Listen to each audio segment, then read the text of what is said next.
Baka drawing lang yan. Are you like many other business owners, feeling stuck after a few years and wondering why your business is not growing anymore? Naku anak, kilala ko yung feeling na yan. Nangyari na rin yan sa akin noon. Alam mo, some years into my business, nagkaroon ng big economic downturn.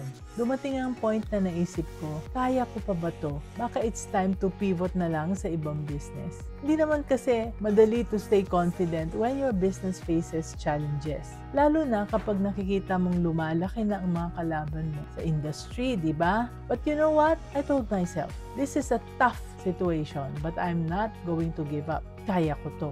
Kaya ang ginawa ko, I reassessed my business strategy. I focused on creating meaningful, personalized experiences na hindi kayang gawin ng mga malalaking businesses. And when I pitched this new approach to a long-time supplier, kinabahan pa rin ako. So I took a deep breath and I reminded myself of my business's unique strengths. Ang lesson ay ito. Kahit na established businesses, nagfe-face pa rin sila ng mga moments of doubt. Pero hindi ito signal para sumuko. Sometimes, kailangan lang talaga ng fresh perspective at strategic pivot. Look at your current strengths and find new ways to add value. Whether you're facing a business plateau or tough competition, tanungin mo yung sarili mo, what unique advantage do I already have that I can maximize? Ganyan ang isang business-minded Pinoy.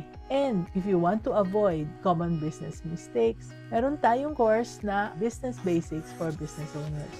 Ito yung link sa baba.